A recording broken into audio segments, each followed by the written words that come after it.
Alright guys, back again. This is Kimberly with the final part of my Teach English Abroad series. If you missed the first three, go check them out. I share a little bit about the program that I went with, why I chose it, and just a little bit about my experience with it. And so for today, I just wanted to talk about like some lessons learned. These probably will apply to most places, not necessarily where I taught. And I actually taught in English and in Chile. I went with a volunteer program, so it wasn't like a paid thing or anything like that. Excuse the wind. Sorry, I hope you don't hear it. But anyways, so yes, I just wanted to share a little bit about lessons learned teaching English abroad, because I think you think that all schools are like your own, and they are not at all. Especially, I think in probably most Latin American cultures, like the school, I guess, schedule is a bit different. It's a little bit more slack, I want to say, at least in Chile. And I don't know. I feel like if you go to Asia, it's probably the opposite, honestly. So maybe I shouldn't say that this will apply to every single location where you teach English. But yeah, the schedule was not very strict. Like they had a bell that would ring, but then it would be just kind of like you line up outside the classroom when you feel like it. I don't know. It was just very slack and relaxed and just very different than what I was used to. They had these long breaks in between the classes, which was, I guess, cool, but at the same time, it made the day longer. And I was used to, like, when I was in high school, the bell rang, you had like 2 minutes to get to your next class, you know? And at this high school, it was like, no, you have a 20-minute break where you can just socialize outside. Another thing that I also found that was quite different, at least at the schools in the region that I was in, but the students actually stayed in the classroom and the teachers rotated. And like in my high school, it was, you know, your schedule changes and you go to the teacher's classroom. But here it was like, no, you were with the same group of kids for every single class and the teachers rotate, which was very different. I feel like that's honestly, I mean, maybe it's just because I'm used to my way or the way it was done at my school, but I feel like that's kind of backwards because it's like teachers are going into the students' territory. So it makes it a little bit more difficult to control the classroom, I feel like, because it's not your own territory. But luckily for me in my program, that was part of one of the agreements, like the volunteer gets their own classroom. So like I would take half of the class to my classroom, teach them, and then do a swap with the actual English teacher at the school. So that was like the good part about it, but that's something else that was quite different. And so I think that being said, this lesson is really just to be flexible. Whatever school you're in, you just need to be flexible and just kind of go with it.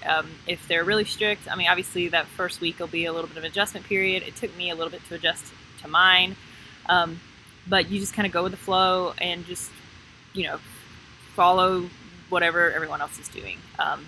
And it's okay if you get it a little bit wrong or if you mess up something. Like just, you know, take it easy on yourself. I feel like especially in the beginning, I was like creating these perfect lesson plans. Like I had all these fun games planned out and all of these things, and like the other teachers were just like randomly like, oh gosh, started to teach the wrong lesson to the wrong class, and then the students were like, oh, you taught us this last week, miss, and then they would be like, oh, sorry, and they just, I guess because they already had their lessons planned, you know, in advance, and they just kind of go with the flow and just, I don't know, I guess I just wasn't comfortable with that, or I just liked to have everything a little bit more organized. And I learned real quickly that that's just not the way to do it. Like it's almost better, like some of my better lessons were ones that I came up with like on the fly. Like maybe I had a game planned. I tried to teach the students the game.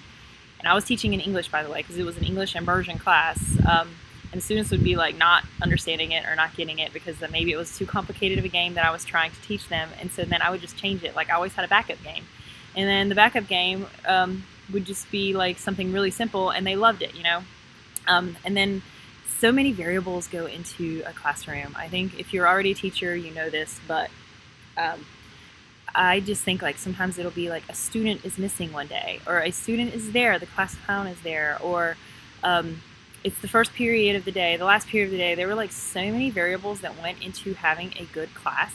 You have no control as the teacher. So that's another thing, like, well, that's why it's so important just to let it go, I think. And that was another lesson I learned. I think it took me a hot minute to get to it, though. I feel like the first, honestly, 2/3 of the semester, I was still like, oh my God, what's going on? I'm trying to control this, control it. And then towards the end, it was just like, you know what? Just let it go. Just let it go. My students did like me, so that was good. I feel like sometimes the teachers were telling me the students either hate you or you like you, and they liked me, so that was good. But yeah, I would say that that was really my biggest lesson. It's really about getting to know the kids. Um, there were some kids that their English was better than others. Some kids the English was non-existent. So I did like practice my Spanish some with them. But it really was just like just getting to know the kids and just showing them, kind of leading by example how I am following my dream. I told them I was an engineer before and I am no longer doing that because I wanted to follow my dreams, and now I'm here doing this, and told them about like all my travels and some of the countries I've been to, and not to like rub it in their face or anything, but to inspire them. And they were asking questions, and so it was really, I don't know, I feel like when you volunteer, like the focus should be more on that, even though yes, you need to focus on your lesson plans and doing things correctly or how they should be or whatever, but at the same time don't get too wrapped up in that. And that was like a mistake that I made in the beginning. I think I got too wrapped up in just like all my lesson planning. Gosh, I lesson planned way too much in the beginning. But anyways, that's a lesson learned. And I only taught one semester. I think if I would have taught a second semester, it would have been completely different. The second semester, I would have definitely just gotten to know the kids a little bit more. Just listen, just really listen and be there for them and just show them you care. So I think those are some of my biggest lessons about teaching English abroad. I guess if you have not done it and you are on the fence about it, I would highly recommend doing it. It's so awesome. Like I know that I mentioned before in my first video of the series, but like there's so many options out there. You can actually do one as a paid one. It doesn't have to be volunteer. Those are obviously going to be a little bit more difficult to find, but it can be done. So anyways, I hope you guys enjoyed the series. If you've taught English abroad, let me know. I'd like to hear your experience. All right, I will talk to you guys later. Bye.